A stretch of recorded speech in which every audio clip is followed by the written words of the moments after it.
The rebellion approaches. We're currently working toward the end of Season 1, so take a journey with me as I watch through Star Wars Rebels for the first time.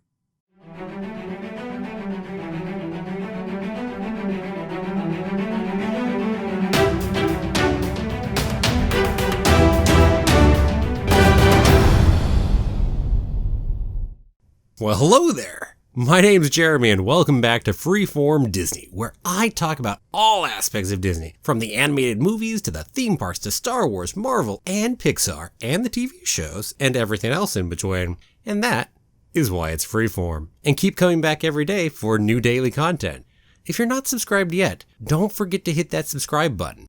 Welcome back once again. Today's video is going to be a little different in format than usual. Because when I asked last week about live streams, I didn't expect to find people recommending the Season 1 finale, or that it was actually a 3-parter using the final 3 episodes of Season 1. So that made things a little tricky. Thank you very much for pointing that out, because I had no idea it was there. So I have 5 episodes left in Season 1, so that means 2 episodes here and those 3.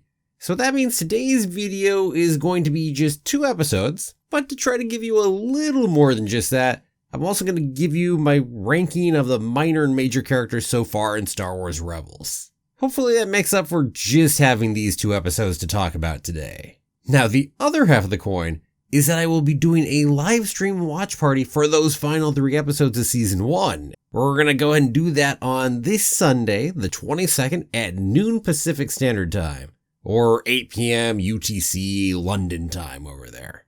Make sure that you've got your episodes ready to watch, as I can't stream them without getting copyright claims, so it will just be my reactions and my interactions with all of you over in chat. And one other quick note first. Tomorrow is Life Day, the anniversary of the old Star Wars Holiday Special, and that means they're also releasing the Lego Star Wars Holiday Special over on Disney+. So who's excited to go watch that one? Well, I'm certainly hopeful for it. So how about another bonus live stream? Same time of day as the Rebels one, but tomorrow instead. So noon Pacific Standard Time, 8 p.m. UTC or London time tomorrow, Tuesday. Well, anyway, enough preamble. Let's talk about those 2 episodes and the characters of Rebels so far. So first up, right off the bat, we've got Idiot's Array. We pop in over to a bar and we've got Zeb playing Sabak. And, well, he ends up betting Chopper on what is a great hand and loses to, well, an Idiot's Array. And who is that person he lost to? Well, dang if that voice is not a recognizable voice. And I'm going, it's gotta actually be, right? Well, anyway, it's Lando. And yes, it actually is apparently Billy D. Williams doing the voice. So, so cool. Fan of that right there. So apparently we're going to do some kind of cargo run. So we made a deal as well as getting Chopper back. That, well, Zeb and Kanan lost Chopper? Yeah. If he's really a member of the crew, I don't think you can bet him. Would definitely have to side with Hera on that one right there. Yeah. A couple interesting things happen on the way. We have Lando being his smooth Lando self. Another interesting thing that happens is Lando compares Sabine's art to Janier of Bith.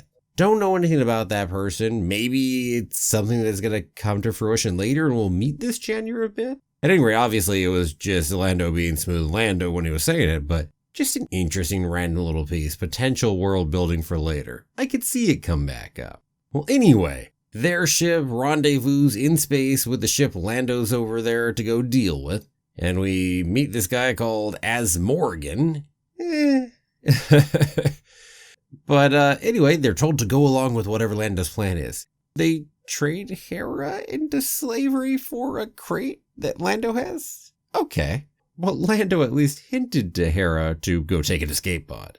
And Hera being Hera makes quick work of her escape and gets back over to the ship and off to hyperspace they go. And of course, in a move that probably surprises no one, we have dumbasses Zeb and Ezra open a crate they're told not to open and let a creature run rampant, which is a puffer pig. And then, in the process, the two being who they are, they end up scaring the pig. And so it puffs up really huge for being scared and blocks access to the cockpit for Hera and the others. How convenient! Anyway.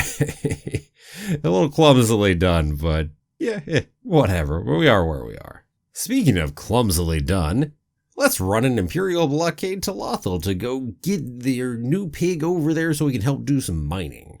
Well, first off, luckily the Imperials are really dumb and can't tell that a ship that they've identified as being one they're looking for suddenly changing its signature is apparently not a problem. That's fine. In fact, the only reason the Imperials catch on to it is some more dumb hijinks that lead to Zeb conveniently being knocked into a button that gets rid of the masking of their signature. Yo. Okay. Don't worry. They escape really easily from the Imperials. Not a problem. So they get down to the planet, and hey, apparently our antagonist of the episode somehow beat them all the way to Lothal and was there waiting for them. And so it's shootout time. Time for a battle. And here's an interesting little one. Ezra's lightsaber apparently doubles as a powerful blaster. How intriguing. Never saw that one coming. So I guess that's a bit of why it's so big and awkward, I guess, comparatively. That's interesting. Definitely a different touch to a lightsaber than usual. Oh, and our people win, of course. And then we pretty much work our way to the end because Lando can't pay them. So, hey, now he's going to owe them one later. But at least Chopper went ahead and stole Lando's fuel, which apparently Lando knew about and purposely let them take. Okay. It's an interesting ending. It wasn't the greatest episode. It had a number of good elements. Part of my problem, Lando didn't feel as full a character as much as even a little bit a caricature of himself. Just taking all those moments you really know of him and playing them up rather than letting him be a more well-rounded character. Well, anyway, there's still some fun moments and nostalgia about Lando to be sure, and he's still fun as a character, even with that. I'd just like to see him more well-rounded out if we get to see him again. And given some of what we said in here, it seems likely that we'll see him again. Because first off, he still owes Hera, and even at the end he says, until we meet again, or something like that. So it sounds like we'll see him some more later. Well, and that takes us on to the second episode for today, which is Vision of Hope, the 12th episode of Season 1. We start off with Ezra doing some lightsaber practice, and hey, that's fun to watch. And, well, Chopper, Sabine, and Zeb are taking only too much pleasure in shooting stun shots at Ezra. I mean, seriously, they're taking pleasure in this one. And apparently Ezra, great at deflecting the shots, just not very good at aiming where those deflected shots go. Ooh. So yeah, really just a nice touching going in there. And then Ezra goes in and has a vision of the future here, which very much, let's be honest, this is set up for the episode to try to build some tension for what we're expecting later. And who does he see in the course of all this? Gall Travis. And then when he comes back out of it, he's like, it was so real. You were there, and you were there. And I followed a yellow brick road, and I killed a wicked witch, 2 of them. Oh, sorry. Not that last section there. The first bit, though. Definitely a Dorothy moment, no? Well, we head back onto the ship and we watch a message from Senator Travis. Another one of those messages that cut across the HoloNet that everybody was able to see over here on Lothal, at least. And, well, he makes specific reference to the Ghost Crew's work on Lothal, and then he hints a message saying that he's coming to meet them. I mean, he literally says, see you soon, friends. It's not very secret or hidden. And apparently there's also a not too hard to figure out location sitting in there with the old Republican freedom pieces. And the timing is really obvious too, because he says sunset in it. This would be a really, really sad coded message. Supremely obvious to figure out. So at this point, I'm thinking either A, Senator Travis is a complete idiot. And apparently the Imperials are too for never having caught the guy. Which, the thing is, given the show up to this point, I actually could potentially believe that. Or B, Senator Travis is working with the Imperials. Which, when you then also add in the other episode back earlier, the Old Masters one, where they go ahead and try to find Luminara, well, that came from Travis too, so another potential setup trap from Travis? I gotta tell you, that's seeming a little suspicious here at this point. That said, even then, I don't think you should quite make your location and everything quite as obvious as all that. It should be a little harder to figure out just so people don't think that it's a clear and obvious trap. Oh, well, anyway. So we move on, and Ezra is super convinced that this is definitely something we've got to go ahead and do because of his vision, after all. And everyone agrees that, yeah, even though we're a little worried about this, we're going to do it. Ezra ends up meeting with his old buddy Zer that we saw from the previous episode from the Imperial Academy and all that's over on Lothal, and finds out that Agent Callus and others are prepping for a big operation at, guess where, the old Senate building. What a surprise! Really, regardless of whether Senator Travis is a traitor or not, it's not a surprise that they would be setting up for a big operation there, considering. So the Ghost crew sneaks over to the building through the sewers to go rescue the senator. And they head into the chamber, and there's the senator with a couple guards. And they tell him, hey, they know you're here, you're in danger. That's impossible. Okay, really? You can't be that much an idiot. Yeah. And guess who shows up right at that moment? It's Callus and company. Now, I do think they made a mistake here because in the show, and this is the show's perspective, not the characters, but in the show, when Callus and the stormtroopers enter, they kill the two guards that are right around Senator Travis. And I think if he hadn't done that, that would have allowed for at least a couple deaths during the battle and the escape, just to go ahead and play up the stakes a little bit or make it feel like there's more to it. On the other hand, of course, considering this is all a setup anyway, I can see just killing him here, but it's an interesting debate. Well, anyway, they move on their escape, running through the sewers, and Senator Travis is giving off warning bell after warning bell here. He goes ahead and tries to slow them down in the sewers. He goes ahead and starts asking for all the details of their group and who else is working with them. It's kind of seeming a little obvious that he's probably a plant. And Hera certainly caught on to that too, and all the more credit to her there, and I like that we went ahead and did that. And she tested him by giving him a blaster that essentially wasn't charged, and just let him take enough of that rope that he hung himself with that noose. Yeah. As Travis ends up telling them, guess what? Insurgents are identified and watched. The troublesome ones just happen to have accidents after he leaves the planets. Yeah, he's working with the Imperials. Now, how that would end up affecting Ezra, somebody who's built up in this high esteem here, just taking him down, you see it affect him for the rest of the episode, and that's another nice piece of what happens here. Oh, they end up escaping without Senator Travis. Travis is back with the Imperials. And so they get out, and we do have a last little conversation between Ezra and Hera. In fact, Ezra really needs a little bit of a pick-me-up after that. And just kind of the comment that, hey, you hope that things can get better, and that's what you gotta do. But man, that makes you feel really alone right there. So this was definitely a decent episode. Now, it wasn't great. Certainly wasn't that. And that's because while it definitely had good elements, I thought there were a number of moments where it was clumsily executed. But, there were definitely some good pieces in this one. Anyway, so that's the two episodes for today's video. And, well, while not the greatest, but certainly even the low ends are, again, nothing like the low ends that Clone Wars got to in Season 1. Whew, dang. And now it feels so odd to only do these two episodes, so my apologies for that. And let's go do a bonus ranking of the characters in Rebels so far. Now bear in mind, this is based on having not even seen a full season yet. And also, I'm going to try to base this purely on the show Rebels. So when we talk about 3PO, R2, Lando, and Bail, I'm going to try to separate out everything else I know about those characters, only do it based here on what we've seen in Rebels. Okay, so first off, I'm going to break these into a few different tiers and also just go through them in those rankings.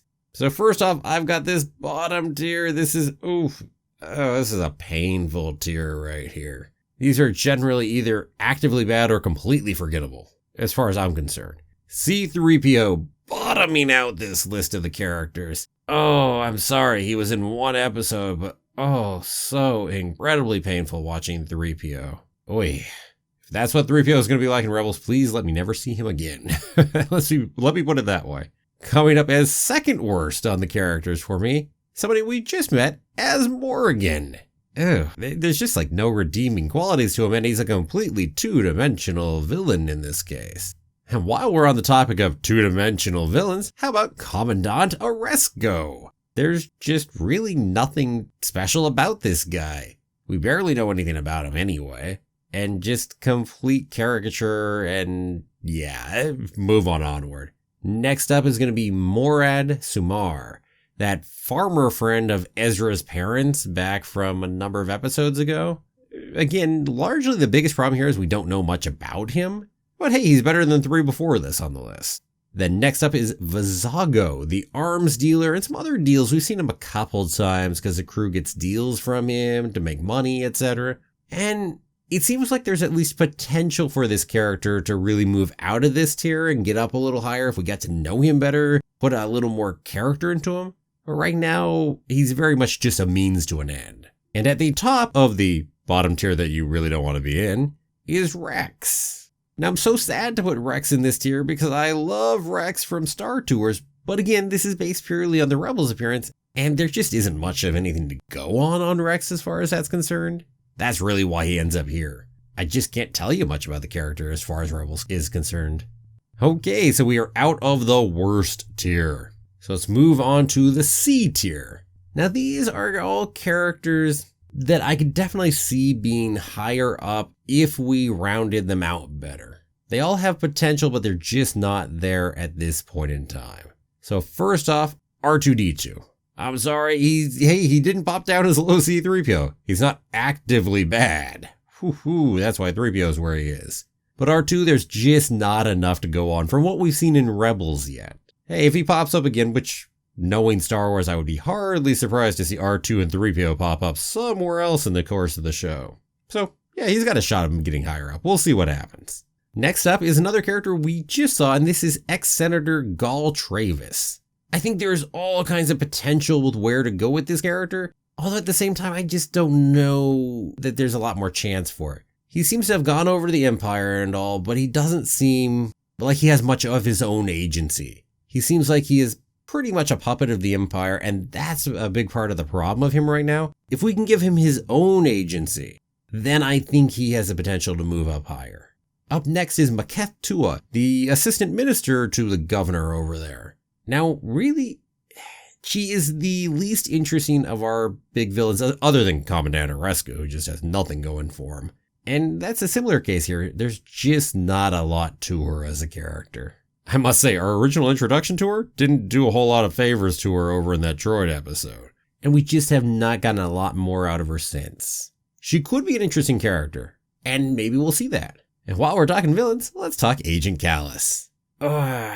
There are pieces that point to him potentially becoming more interesting. Like the piece about the genocide of Zeb's people that Kallus participated in.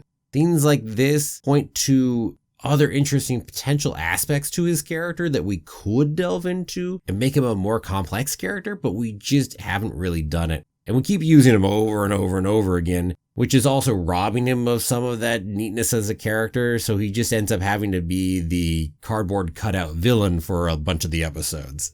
That hurts.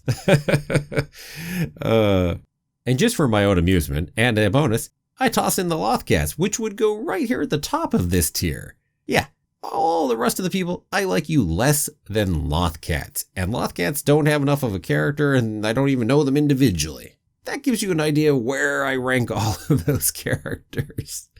Now, the Lothcats are cool, definitely, but heck if I know them really as characters yet. I don't think we'll ever will know a Lothcat as a character. Okay, let's start getting to a bit better stuff. Now, this B tier really is characters that seem like they could be really interesting, and there's a lot of potential even from what we've seen already. But they just can't rank up higher yet, largely because we haven't seen enough of them. First up, we got Bail Organa. We've seen so very little of him, and I'm trying to separate that off from what I know of him already, which is tricky. But, he's so cool even from the little bit that we get. But I need more, and I can't imagine we won't see more of him, so I imagine he's got a good shot of moving up a tier in this. Then there's a disembodied Yoda voice. Now, that's what I'm calling it right now because I don't know that it's actually Yoda. If I knew that it was actually Yoda, that might change my opinion slightly here. Maybe it would be at the top of this tier instead of this spot of the tier. Well, anyway, It definitely is interesting, some good philosophy in there, but I got to know more about whether that is Yoda or just a projection or of the Force or whatever is going on. Then there's Jai Kell, who has some definite potential. Love the voice acting from Dante Basco doing that. And I hope he pops back in because I definitely think we could go further places with that character, and also a nice person to play off of Ezra. And on a similar note, how about Zer? Zer is the top of this tier. Somebody who we've now actually seen a second time, but the second time didn't add much for us. But he's kind of an ally. He's got this story about looking for his sister and wanting to see what goes on there. And so there's definitely some real potential for where this character could develop. And he's interesting enough off the bat to be in this tier. Okay, now let's jump over into what I'm calling the A tier. So we're definitely getting to characters that I like at this point. Just not characters that I love yet. These are the ones I like. So first off, rounding out the bottom of this one is Chopper. Sorry, but as far as the Ghost Crew is concerned, he is my least favorite, but I still like him. I do like him. He just can be a bit too much of an ass sometimes for me to be too much higher on him yet at this point. Then, the best villain that we currently have in the show is the Inquisitor. Now, I debated a bit on the Inquisitor. I debated him not being in this tier. I debated putting him a tier lower. And that's because we just don't know too much about him yet. We need a little more well-rounding out. So I could definitely see the Inquisitor dropping down in tiers. But again, based on what we've got so far, he's here, and yes, I like him better than Chopper at the moment. Then we have Sibo. And Sibo, I think we'll see again. I'm going to be surprised if we don't, considering the connection to Ezra and Ezra's parents. I think we're going to see him again. He's another character, by the way, I can see dropping down a tier at some point, just because I don't know how much there is more to him. But there are definitely a good few aspects to where we could go with this right now. We saw some interesting stuff out of him before, and he was a fun person to have in. Okay, next up is going to be Zeb. Now, Zeb is going to be second lowest as far as the Ghost Crew right now. And that's sad, because I think he could potentially be better than Ezra. Although maybe not, who knows, we'll see what we see in the future. But really, it's a lack of knowing too much about him as a character. He's fun, he's cool, definitely love seeing him. But yeah, there's just not enough more to it than that. We get some kind of brotherly squabbling interactions with Ezra and Chopper, and just not that much more. Next up is going to be Lando Calrissian. Yes, I liked him that much actually. He's almost the top of this tier right here for the characters I like. I did say there were problems with him. I most certainly did, and you heard that. But even with that, he actually is like my fifth favorite character in this show at this point. I'll take that for what you will. It's also some of the problems with some of the characters so far, and characters need to be developed further too. My guess is Lando will never get higher than number 5, just because all the characters higher up are going to get further developed too, and probably get better rounded as we go on, if I don't miss my guess. If anything, he'll fall a little probably because of that. Rounding out this tier right here is going to be Ezra. Ezra does not quite make the top tier. And that's, yeah, I have mixed feelings on Ezra right now. There are a lot of things I like about him. And there are a lot of things that just aren't there yet.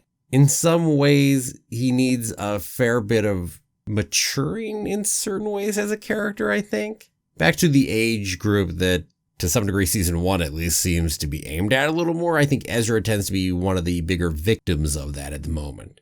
But I see a lot of potential there. So I definitely see him being able to move up to my best tier later on, but just not yet. Well, anyway, without further ado, my top 3. The S tier, these are the ones I love so far. At the bottom of the S tier is going to be Hera.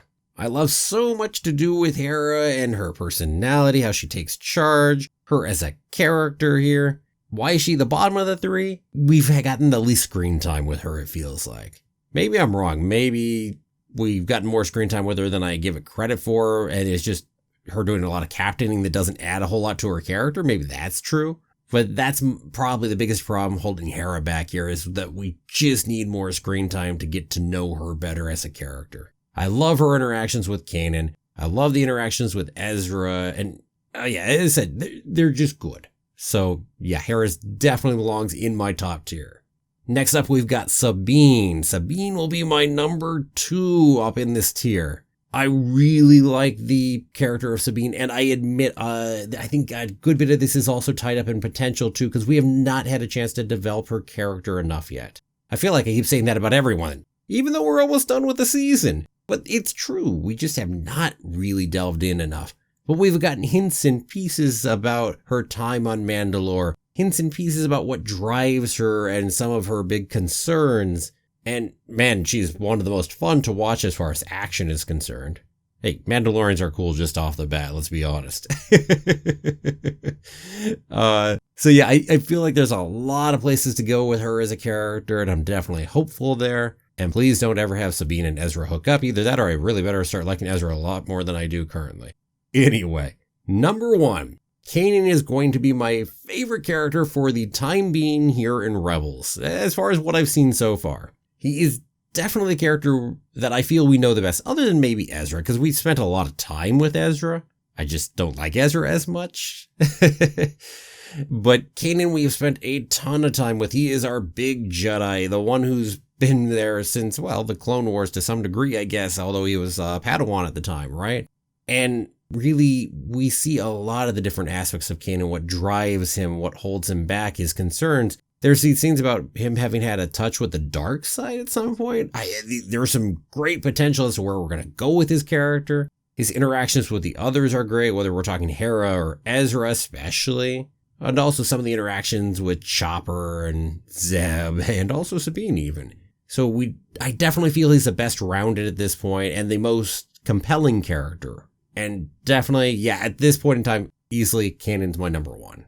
Yeah, well, hey, there you go. So those are my initial thoughts on these characters.